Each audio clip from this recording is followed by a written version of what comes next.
Yo, what is going on, guys? Toxicos here. Welcome back to another Brawl Stars video. Today we're going to be doing a video I should have done like 3 months ago. But I'm going to do it now because they're over with. We don't have to suffer through these anymore. Because I didn't really play the game that much when these existed in the game. But we're going to be ranking mutations now. Bear with me. I don't even know half of the mutations anymore. But I gotta rank them because this was a good video idea, and I want to see everybody's reaction 3 months after they were taken out of the game. And a lot of these were honestly not that great, but there were some that were completely broken, and we're gonna be talking about every single one of them because I remember a majority of them. So without further ado, let's get into it. Starting off with Shelly's, and it's going to be a nail biter because I have to remember what these mutations did. But Shelly's, I do remember. It just fired her attack twice. Wasn't like that great. So for me, I'm going to put it in the E tier. Like I didn't feel like changing the tier list. It's like not completely like useless like some other mutations we'll get to. But Shelly, like I mean, you could argue C tier, but I don't think it's that great. Nita, pretty sure you could have it spawn 2 boosters instead of 1. Really good, but it was kind of hard to build it up, but I would say it's a C tier. Next up, we have Colt. Colt's was a decent one. You could break open the map and counter 2 of the most broken mutations, but other than that, like it wasn't completely game-breaking, but I would say it was a decent hypercharge. Next up, we have Brock. Brock fired 2 rockets instead of 1. Actually was better. Because the thing about Shelly is Shelly's kind of had a delay before it fired the second one. Brock's fired 2 side by side. So it was actually pretty easy to hit his shots. So for me, I'm going to put that one above Colt's. Next up, we have El Primo's. El Primo's charged his super faster, but it also made his super like travel so much quicker. So it was easy to connect and easy to hit. So for me, another pretty balanced one. I'll put it in the B tier below Brock's. Next up, we have Poco's. I don't think this one was that great. Every time Poco took damage, he would get a little healing that would go with him. I don't think it's that great. So for me, I'm going to put it in the C tier. Next up, we have Rosa's. And I don't even remember what Rosa's did. I'm going to be completely honest. I really don't remember what Rosa's did. I want to say it had to do something with a bush. But I don't remember. Because I don't think I've ever seen Rosa's mutation. I don't remember her mutation at all. I think what it was when you supered, it spawned bushes, but I actually don't remember. Either way, I'm going to put it in the F tier because I've never seen it. Next up, we have Tix. Tix mutation was that it spawned 3 heads instead of 1. Paired with the hypercharge, this was actually really good. It would still be countered by piercing, but I actually think this was a really strong hypercharge. So I'm actually going to put it in the A tier. Next up, we have Rico's hypercharge, the easiest S tier by far on the list. There's no question. Him and Colonel Ruffs were his Ruffs. I'm just going to put them in the both of them in the S tier right now. They were by far the most broken 2 mutations. Wasn't even close. They're the top 2 easily. You can interchange them all you want. They're the best 2, not even close. Next up, we have Penny's, and Penny's was terrible. It spawned 2 turrets, but either way, they didn't really line up how you wanted to. So for me, I'm going to put it in the E tier. I'll put it above Shelly's. Next up, we have Carl's. One that everybody hyped up because everybody thought it was going to be really good. It turned out to be not that great. It was still a decent hypercharge, or it's not hypercharge, mutation, but it was just really hard to get value from it because it was hard to get a super. So for me, I'm actually going to put it in the B tier towards the bottom.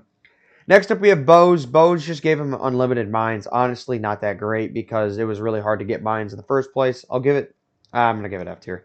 It was basically a useless mutation. Next up, we have Stu's. It's got to be in the S tier. It was infinite supers with Gas a Heal or Zero Drag. It was just super hard to kill Stu, basically.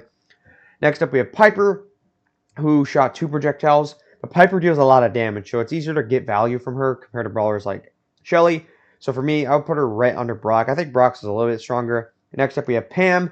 Pam has unlimited ammo. This mutation kind of sucked because Pam already has a very fast reload speed. So for me, it really didn't make that much of a difference. So I'm actually going to put it in the E tier bottom. Next up, we have Frank. Frank was faster and destroyed terrain, kind of like Colt, I'm pretty sure. Decent. It was a decent mutation. It wasn't like completely broken. So I'll put it in the middle. Next up, we have Bees. Bees, every time she fired an attack, she would get 1 bee from like a Rattled Hive gadget. Honestly, this one sucked. I'm going to put it in the F tier. Next up, we have Grom's. Grom's super would just be double. It would shoot 8 instead of 4. kind of sucked. Everybody hyped this one up. Honestly, I don't think it was that great. I'm going to put it in the top of the E tier. I think it was terrible. Next up, we have Bonnie's. I'm pretty sure Bonnie shot 3 projectiles instead of 1. It was okay, but it only worked if you were right next to the enemy. So I'm going to put it in the C tier. Next up, we have Gale's. Gale's just made his attack like a little bit wider. It wasn't a lot wider. It was a little bit easier to hit attacks. Don't think it was that great, though. I will put it in the top of the C tier, though. Next up, we have Belle's. Absolutely terrible. One of the worst ones by far. You could never get value from her 5 shots that split. Next up, we have Ashes, and Ashes doubled the amount of rats from a super. Don't think that's that great, so I'm going to put it in the E tier. Next up, we have Lola. Lola spawned 2 egos instead of 1. It was okay. It wasn't the greatest thing in the world, so I'll put it in the C tier bottom. Next up, we have Mandy's. Mandy's gave her 3 supers instead of 1, but regardless, it was basically impossible to get Mandy super, and it's still not that hard to dodge it if you had brain cells, so I'm going to put it in the E tier. Next up, we have Hank's. In Heist, it was insanely broken, and it was just really broken overall. I don't think it's S tier, but it's definitely the top of the A tier. One of the best ones by far.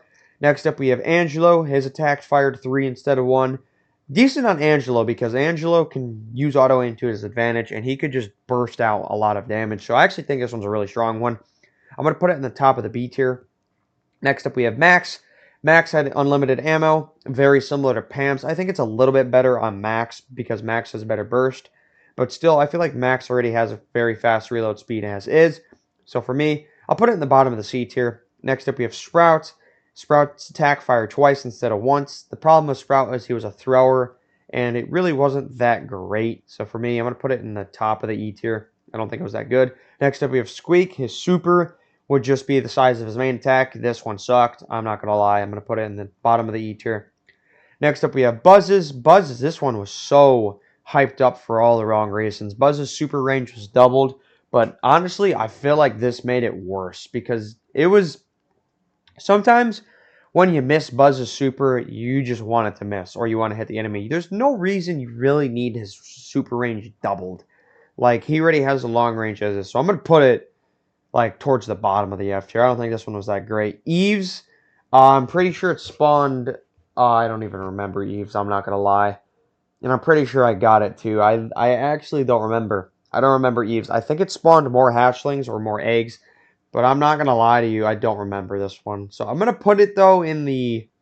Because I remember it being... I really don't remember. I'm not going to lie. Yeah, I'm going to put it in the top of the E tier. Just simply because I don't remember. Next up, we have Janet's. I don't know if it doubled or tripled the amount of bombs it dropped from her super. Either way, though, it was terrible. So I'm putting it in the bottom of the E tier. Next up, we have Gray's. Gray's made it so that it was able to have 3 portals on the ground instead of 1. And the problem, though, is you couldn't really get Gray's super. So another one I'm going to put in the E tier. I'll put it above Shelly's, or below Shelly's. Next up, we have Melody's. Melody's was able to have 5 notes instead of 3. It was really good in Heist and insane for damage. I don't think it was as good compared to some of the other mutations, so I'm going to put it in the C tier above Nita. Next up, we have Spike. It doubled the amount of needles shot from his attack. You basically got a guaranteed hit every time. A pretty decent one. Don't think it was completely broken, but I'm going to put it in the bottom. Not the bottom. I'm going to put it like right in the middle. Next up, we have Crow's, and it worked, and his main attack basically worked the same as his hypercharge, as they came back to him after they throw. Underrated in my opinion, but it wasn't really that great. I'm going to put it in the towards the middle of the C tier, towards the top, or the E tier, sorry, right below Sprouts. Next up, we have Leon's, no question, the worst one by far. It literally made his super worse. Like, if you had this mutation, you had a disadvantage, because it spawned 2 clones that if you see 2 clones, you already know Leon's invisible. That's the thing about Leon, is you want to stay invisible. Next up, we have Meg's. It's S tier. The damage potential was unbelievable with Meg. It was the 3rd best one behind Ruffs and Rico. And finally, we have Surge. Once you got the first level, you went from level 1 to 4.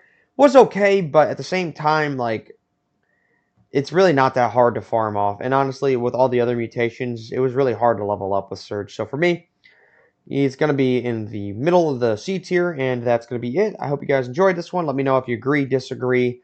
This one's kind of a hard one to rank because, you know, mutations were like 3 months ago. But that's it for this video. I hope you guys enjoyed. I'll see you next time.